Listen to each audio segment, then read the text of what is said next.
झारखंड के गोड्डा लोकसभा सीट इंडी गठबंधन के लिए गले की फांस बनती नजर आ रही है। संथाल परगना के गोड्डा सहित दुमका और राजमहल लोकसभा सीट के लिए अंतिम चरण में मतदान होना है। इन तीनों सीटों पर बीजेपी ने इंडी गठबंधन से पहले अपने उम्मीदवारों की घोषणा कर दी, जबकि दुमका और राजमहल सीट के लिए उम्मीदवारों की घोषणा में जेएमएम को भी वक्त लगा, तो वहीं गोड्डा लोकसभा सीट के लिए काफी मगजमारी के बाद कांग्रेस ने 16 अप्रैल को अपने प्रत्याशी के नाम की घोषणा करते हुए पार्टी की महागामा से विधायक दीपिका पांडे सिंह को चुनावी मैदान में उतारा। अब गोड्डा लोकसभा सीट से दीपिका पांडे सिंह को प्रत्याशी बनाए जाने के बाद कांग्रेस के अंदर खाने ही सब कुछ ठीक ठाक नहीं चल रहा है। दीपिका पांडे का पार्टी के अंदर ही विरोध शुरू हो गया है।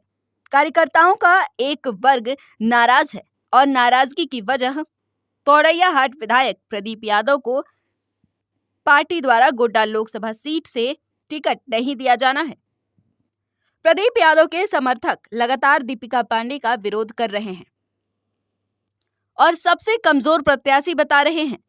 प्रदीप यादव के समर्थकों के मुताबिक गोड्डा लोकसभा सीट से पिछले 3 बार से लगातार चुनाव जीत रहे बीजेपी के मौजूदा सांसद डॉक्टर निशिकांत दुबे के सामने कांग्रेस प्रत्याशी दीपिका पांडे काफी कमजोर साबित होंगी, क्योंकि पूरे गोड्डा लोकसभा क्षेत्र की जनता और पार्टी के कार्यकर्ताओं के बीच दीपिका पांडे की पकड़ मजबूत नहीं है।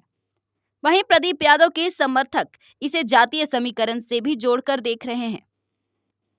शनिवार को इस मुद्दे और सरैयाहाट में एक बैठक के बाद पार्टी नेता मतीन अंसारी एवं चंद्रशेखर यादव का कहना है कि प्रदीप यादव पिछड़े वर्ग से आते हैं और गोड्डा में मुसलमानों एवं यादवों की संख्या अधिक है। ऐसे में इस सीट के लिए प्रदीप यादव से बेहतर कोई उम्मीदवार नहीं है। उन्होंने कहा कि पार्टी आलाकमानों को कार्यकर्ताओं की भावना को समझना चाहिए और इस मामले पर जाति के आधार पर नहीं, हम लोग सिर्फ वोट देने के लिए पैदा हुए हैं क्या? हम अपने हक को नहीं मांगेंगे? अगर मैं अपना हक नहीं मांगूं तो मैं कहां जाऊं? इसलिए मैं जादव और मुसलमान की बात किया, नहीं तो जाति का नाम नहीं लेना चाहिए हमको। अगर हम नहीं रो रहे हैं तो हमको दूध नहीं दे दिया जा रहा है, हमको खाना नहीं मिल रहा है। मैं इसलिए ये बात रख रहा हूं कि हमारी आबादी है, मैं सबसे ज्यादा 3,70,000 मुसलमान है, 3.5 लाख यादव है और हमको आप दरकिनार कर दिए। हम कहाँ जाए मांगने के लिए? मैं अगर आला कमान से नहीं मांगूंगा, कांग्रेस से नहीं मांगूंगा, मैं मांगने के लिए कहाँ जाऊँ?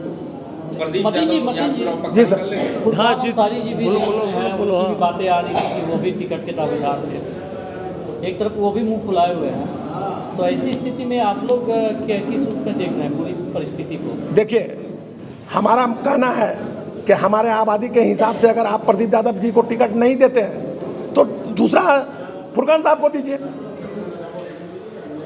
आप दीपिका सिंह को कैसे दे दिए टिकट?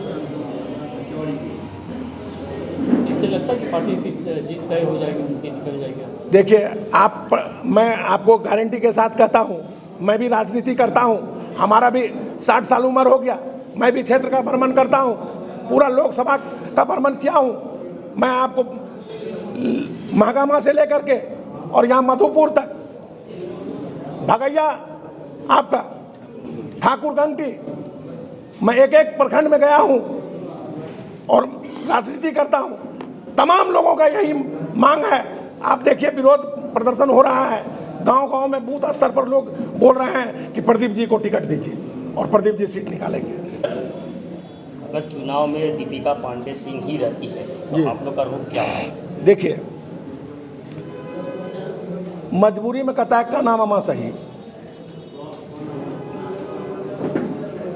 अंतिम समय में हम लोग कांग्रेस के कार्यकर्ता हैं, जब उम्मीदवार नहीं बदला जाएगा तो हमको तो मजबूरी में वोट करना पड़ेगा, लेकिन उत्साह नहीं है। ये टिकट की बात, ये टिकट जो है आज जो मिला है दीपिका जी को, ये बहुत ही कमज़ोर। आज के दिन में महागामा से लेकर मधुपुर में यदि जरमुंडी में कोई भी कार्यकर्ता, एक भी कार्यकर्ता यदि उसको पहचानती है तो हम समझते हैं काफ़ी। एक भी आदमी उसको नहीं पहचानता। आदमी का तो बात छोड़िए, पत्रकार माने एक भी कार्यकर्ता जो कांग्रेस का है, इंडिया गठबंधन का है, कोई आदमी उनको नहीं जानता है। अब ये साजिश के तहत आज के दिन में हम लोग यही जानते हैं कि राहुल गांधी ने जो भारत जोड़ो यात्रा शुरू किया था, उस समय उनका एक ही नारा था कि हम जो है जाति जनगणना कराएंगे और सबको हिस्सेदारी, जिसका जितनी संख्या होगी उसी प्रकार से हिस्सेदारी देंगे। आज उनका कथनी और करनी में अलग हो गया। आज देखिए, चतरा में दे दिए त्रिपाठी जी को, धनबाद में दे दिए ठाकुर जी को, गोड्डा में दे दिए दीपिका पांडे जी को। तो 7 सीट यहाँ मिले हैं कांग्रेस को, 2 तो सुरक्षित है और एक सीट मात्र जो है हजारीबाग का दिया पिछड़ा का, जबकि यहाँ 60 से 70% आबादी झारखंड में पिछड़ा क्या है। उसके आधार पर हम हिस्सा मांगते हैं, हमको हिस्सा चाहिए।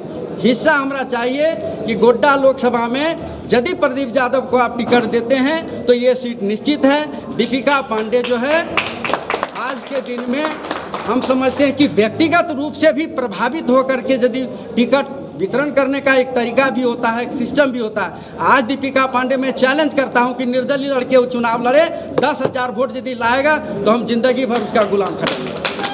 हमारे प्रदीप यादव या हमारे फुरकान साहब आज निर्दलीय भी चुनाव लड़ेंगे तो 2-2 लाख वोट दोनों लाएंगे। कांग्रेस पार्टी के बैनर तले ही यह बैठक आयोजित किए है और हमारा विरोध पार्टी से नहीं है, पार्टी का जो प्रत्याशी यहाँ पर जो दिया गया है उसको लेकर के किया है। सटीक प्रत्याशी, जीतने वाली प्रत्याशी नहीं है, जो इस क्षेत्र के लिए बराबर लगातार काम करते आ रहे हैं, जो लोकप्रिय इस क्षेत्र को जीतने वाले हैं श्री प्रदीप यादव जी, उनको टिकट दिया जाए, उसके लिए हम लोग आखिर नहीं स्वीकार हम नहीं कर रहे हैं, ऐसी बात नहीं है, लेकिन हम अपना प्रयास जारी रखे हैं कि वह कमज़ोर प्रत्याशी है, वो इस क्षेत्र में लोकप्रिय नहीं है, इसलिए उनके जीतने का उम्मीद बहुत ही कम है। और जो जीतने वाले हैं, हम पार्टी के सच्चे सिपाही होने के नाते पार्टी की जीत हो, इसके लिए हम प्रयास कर रहे हैं कि कांग्रेस पार्टी की जीत हो और प्रत्याशी प्रदीप यादव। कांग्रेस के सच्चे सिपाही प्रदीप यादव का सपोर्ट कर रहे हैं। प्रदीप यादव को प्रत्याशी बनाया जाए, इसके लिए हम लोग प्रयास कर रहे हैं। नहीं, ऐसी बात नहीं है। अब इस पूरे लोकसभा में 14 लोकसभा क्षेत्र में हमारा 3 प्रत्याशी एक ही वर्ग के लोगों को दिया गया और बाकी तो कुछ सीट रिजर्वेशन है। यह क्षेत्र हम लोगों के लिए था शुरू से, और मुख्य रूप से यह है कि कांग्रेस पार्टी की जीत का दावे प्रदीप यादव जी ही है, इसलिए हम लोग इनके लिए यह प्रयास कर रहे हैं। पार्टी का विरोध नहीं कर रहे हैं, पार्टी को पुनर्विचार के लिए हम लोग इस बैठक में साथ साथ कैंडिडेट का भी प्रमुखता है। अगर हम बहुत सच्चे सिपाही अगर किसी दल के हैं और वो बहुत ही कमजोर हैं, लोकप्रिय नहीं है, तो वैसा लोग अगर जीत नहीं पाएगा तो फिर हम तो जो उचित बात है हम पार्टी तक पहुंचाना चाह रहे हैं आपके माध्यम से।